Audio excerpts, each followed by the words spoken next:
first off with my audiobooks, I am reading Nosey Neighbors. I just recently picked this up and I am loving it.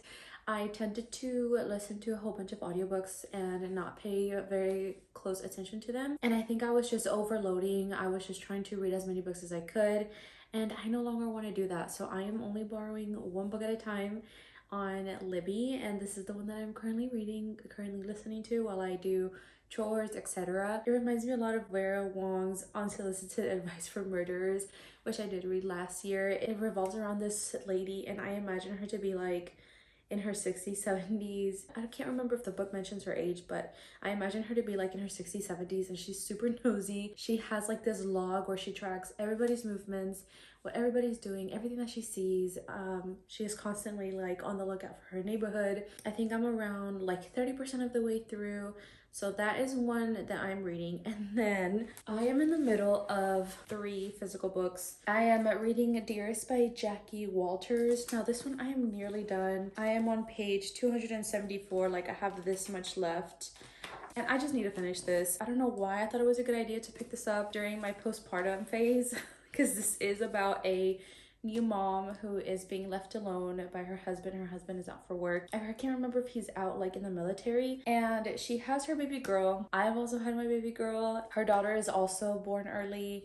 My daughter was also born early. It just describes motherhood, like exactly like what I went through, minus the supernatural. And I don't know, I think I just wanted to relate to something and actually like read it and again relate to it and enjoy it, but I have not really been enjoying this.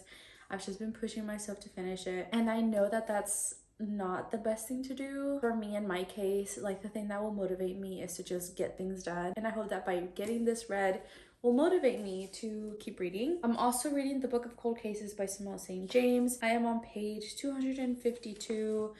Not nearly as almost done as the other book, but almost there. These last 2 books, by the way, I have requested the audiobook on Libby and they're not available yet. I think I requested it like in October or November of last year and they're still not available. So I think I'm just gonna have to read them. This one has not been as bad, I don't think, as Dearest. This book revolves around this woman who is being accused of murdering like 3 men. Excuse my memory isn't as fresh anymore, but there is a supernatural aspect to this as well, kind of thrillery.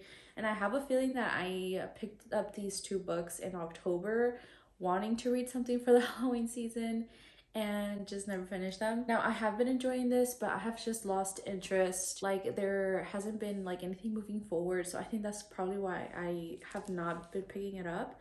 And again, because I've been waiting for the audiobook, but I feel like enough is enough. I just need to finish them. And lastly, I am reading The Reappearance of Rachel Price. This one is one that I am actually enjoying right now. I am on page 209, so about like halfway done. I picked this up because I knew that Holly Jackson was going to be a fast read. Although it is a little bit thick, I felt like I was going to dive deep into the story. Hands down, I still feel like A Good Girl's Guide to Murder has been the best book that Holly Jackson has written so far, just because of all the media that's mixed in with the book. This is basically about a woman who has disappeared, and we follow the point of view of her daughter, who was 2 years old whenever she did disappear. 16 years later, the daughter is now 18 and her mother, Rachel Price, has reappeared, hence the name The Reappearance of Rachel Price. So of course, this 18-year-old, she never really knew her mom. I mean, she was only 2 years old. So she is starting to doubt her and doubt her story of what happened to her during the 16 years, how she reappeared. She's just not believing her mother. And of course, she's not comfortable because again, she never knew her mother. And they are in the midst of recording a documentary that they started before her reappearance. So now that she has reappeared, it's kind of like evolving. She's using that as an excuse to explore her mom and just try to find out the truth. I have no idea where this is gonna go. So yeah, those are the 3 books that I'm in the middle of. I think I'm gonna try to finish Dearest right now, just so that I can get this off of my hands. Really, I honestly don't know why I picked this up. I mean, look at how creepy that little girl is.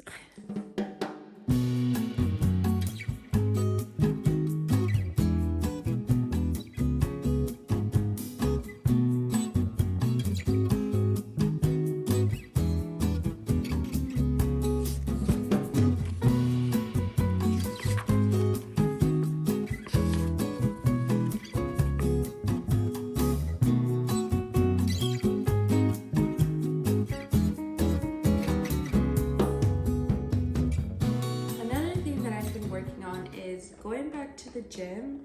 I haven't been going to the gym ever since giving birth, which my baby is 9 months old, so 9 plus 9, 18 months since I've last like started to exercise. And it took me this long because I just could not like picture anybody taking care of my daughter. There's also only one gym in this area, which is Planet Fitness. I've been going back to the gym for like maybe 2.5 weeks now, and I feel great. I haven't been napping as much because I have more energy. I would literally nap when my baby naps, and she naps like 3 to 4 times a day. So I just did not have energy at all to do anything. And I feel like now that I'm starting to go again, I have more energy and I want to get more things done. And I'm also like in the mood to film. So I think it's a good thing. I've also decided to go back because I weigh now what I weighed when I was pregnant, which is insane. Granted, my daughter only weighed 4 pounds and 15 ounces. She was a little baby. I just could not handle the thought of that. And I'm all about body positivity, but I personally did not feel good. I did not feel well. I was, like I said, I was tired. I was just not in the mood for anything. Starting to get back on track. Right now I'm having my protein coffee. Very delicious. I also want to apologize if you hear a lot of noise outside. Our next door empty lot days are over. They are building a house next to us now. I finally finished Dearest by Jacquie Walters. Thankfully, the last few chapters were like super quick, less than a page. I did end up giving this book a 2-star, but I think I'm just gonna change it to a 1-star because thinking back to like how I was feeling reading this and what I was going through, it wasn't pretty, it wasn't nice. And I'll give you an example. The author, she puts like these definitions throughout the book, but they are like so negative. I just don't want to be reminded of it, you know what I mean? Maybe because I was going through it, it was like this negativity. Versus maybe if I would have read this later, I would have probably been like, yes, like she knows what she's talking about. She knows how it feels. Here's an example. So she puts like definitions of like motherhood. And so one of them, it says, it takes a village. It is an idiom, it is a proverb. And then you know how like in the dictionary it has like the little 1 and the little 2. So 1, she puts the notion that a child's upbringing is a communal effort, which is true. Then she puts number 2, a phrase people throw around in a way that ultimately belittles how effing impossible it is to raise a child without support. Like that is so negative. And let me just give you another example. Okay, so a baby monitor. It is a noun. Number 1, an electronic device that enables a person to see or hear a child who is in another room. Number 2, one of many products you cannot live without because you as a parent are not enough. You will never be enough to keep your baby safe. Yeah, no, and there's multiple of these. So I'm not a fan of this book. So 1 star, 0 stars. If I could give it 0 stars, I promise I'm not crying. I just sneezed like 5 times. But I think one of the reasons why I put this down was because we were just like in a point of view of in the past, which was super boring. Like it mostly talked about the upbringing of this one person, but like I was just not interested in it. And just now I started reading a transcript of a court hearing, which was really interesting. If anything, like I love looking at court hearings for some reason. Like I love a good objection. I love a good order in the court. Yeah, I'm gonna finish this today, hopefully, and I really want to finish strong with the reappearance of Rachel Price afterwards. So I'm gonna save that for after I finish this. I'm really gonna try to finish this.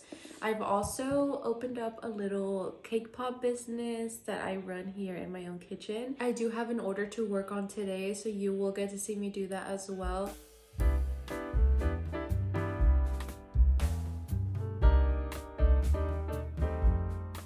I don't remember at what point I started making cake pops. What I do remember is that it was for my husband's birthday one year back when we were just teens. He doesn't like cake or anything dry. He prefers very moist foods. So I think that is why I tried it one day and I've just been making them ever since. And it wasn't until I became a mom that I began to build a small business. It's taken me a while to get it up and running and perfecting a new recipe. Now I feel confident my cake pops are high quality that my customers will love. I'm also working on expanding to other treats. So if you are in the Houston area and you would like to support, reach out and go give my small business Instagram account a follow at Sweet Bites Pop Co.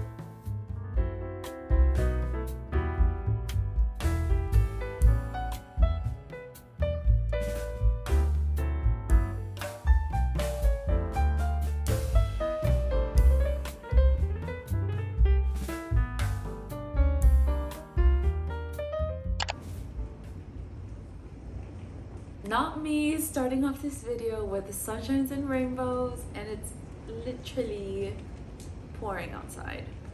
But I guess it's a vibe. It's gonna be raining all day. I'm going to be reading all day. I just have a couple things to do today, and I really tried to get everything done yesterday so that I could focus on reading today and filming. So yesterday I did finish the book of Cold Cases by Simone St. James. I gave this book, I can't remember if it was a 3 or 3.5. I think I gave it a 3.5. I started this book beginning of October and I just finished it yesterday. So it did take me 4 months and a few days to finish. I picked this up in October because I wanted to read thrillers and spooky stuff. I mean, I guess it delivered. It was a thriller, it was spooky, but the reason why it didn't get a 4 or 5 stars for me is because, again, it put me in a reading slump.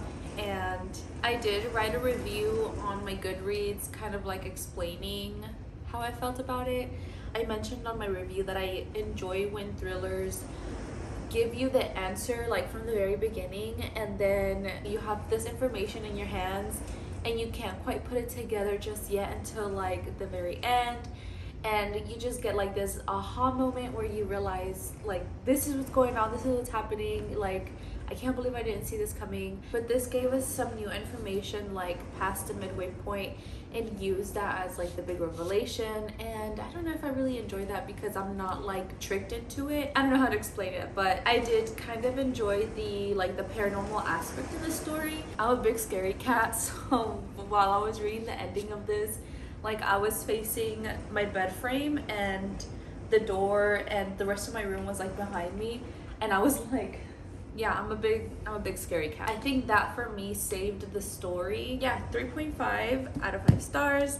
And I'm going to continue, and I'm so excited for this, to read The Reappearance of Rachel Price. I am on page, I don't think I've advanced anything since I last told you what I was reading, because I was focusing on finishing Dearest and the Book of Cold Cases, but I am on page 208. It looks like I'm about halfway done, and I think that today is just the perfect day to read this.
Tired is an understatement to how I'm feeling and how I felt for the past couple of days. I have been so busy. Today is Valentine's Day. I just had my second to last customer pick up her order, and then I have another customer picking up later today. Yeah, on I think it was Wednesday, I spent the entire day making cake pops and 2 cookie cakes. So I didn't get any reading done that day.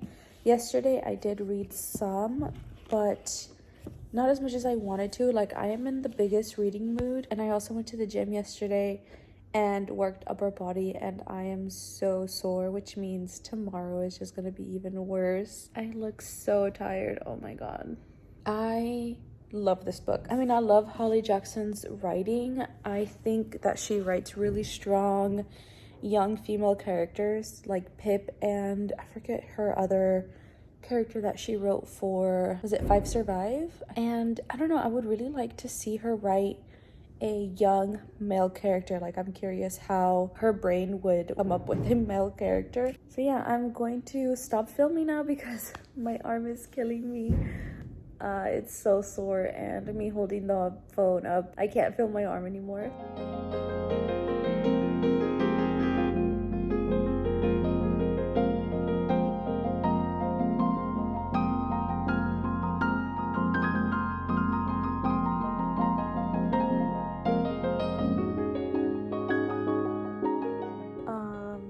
So I have a book of the month copybook, and I don't know, it, like, I thought this was the ending of a chapter, but like it ends in the middle of a sentence and then it just keeps going. I don't know. That is so weird. That's why she wanted to get to. That's why she wanted what? Confusion? I don't know. Did this happen to anybody else? My fellow book of the month copy people? Or is it just mine? Page 329. Go check. We just got back from our Valentine's Day dinner, and this year was really different because now I was a table for 3, not a table for 2. So I feel really loved. I had so much fun. So yeah, I got busy today. I got busy reading. I left off before we left page 374. So about 53 pages left to finish the book. This book is like a gentle reminder, or not so gentle reminder, that you never know people, you never truly know anybody. I've said before, Holly Jackson's characters, I love how she writes these like strong young adult female characters. They're very smart, they're very astute. So in this story, Belle, she kind of like has a lot of feelings hindering her, I guess, realizing what has been happening to her mom in terms of like what happened to Rachel when she disappeared. And we've gotten the whole explanation already. We know what happened. Holly Jackson does a really good job of giving you all the information that you need from the very beginning, but it's not info dumping. Like, she like leaves clues here and there. I don't know, I really appreciate that, especially because I've mentioned this before. In terms of like predicting what's going to happen, I'm so bad at that, which is probably why I really like thrillers, because I don't see it coming. Last night I finished The Reappearance of Rachel Price. I ended up giving this book a 5 out of 5 stars. Where I left off last time in the last clip that I filmed, I had 50 pages left, and I thought that I had gotten like the entire revelation, but there was more. There was another plot twist. Did not see it coming, but once it was revealed, like, I started to think back to the clues and just like the little hints here and there that made sense in the end. So yeah, I was pretty shocked. So 5 out of 5 stars because of that. Nothing like groundbreaking. I feel like when people on YouTube give a book a 5 out of 5 stars, it's because it was like emotional or it had like this deeper meaning behind it. But for me, I just enjoyed it a lot. And a thick book like this felt like a 200-page book. Like, I feel like I flew through this, which is why I'm giving it a 5 out of 5 stars. Yeah, really enjoyed this. And then I did also finish my audiobook, which was Nosey Neighbors, and I ended up giving that book a 3.5 out of 5 stars. Loved all of the found family that was involved. Loved the like the neighborly love and people who see each other like on a daily basis that don't talk to each other come together for a common goal, and just supporting each other was amazing. I love seeing like a grumpy grandma or a grandpa being like antisocial, and then somebody comes in and just like breathes new life in them. I love that so much. This was like a mixture of Vera Wong's Unsolicited Advice for Murders with a little hint of a man called Uva. I listened to the audiobook of this one, and I remember they pronounced the name like Uva or Ove. No, Uva. But like, I've heard different people call it Ove, Ove, so whatever you want to pronounce it as, that book, it's like those two combined. And I would say if you enjoyed either one of those books, you would probably enjoy this one as well. And that is all for today's video. Thank you for coming along with me. I'm going to link below the Instagram accounts for my small business page and also my Bookstagram page. You guys can follow me there. I'm also going to link my Goodreads account as well. I used to just rate books, how many stars I've given it on Goodreads, but this year I want to get into writing a short paragraph, short book review. So I did start doing that. If you want to see my thoughts, you can go ahead and follow me there as well. Subscribe if you haven't already, and I will see you in my next one.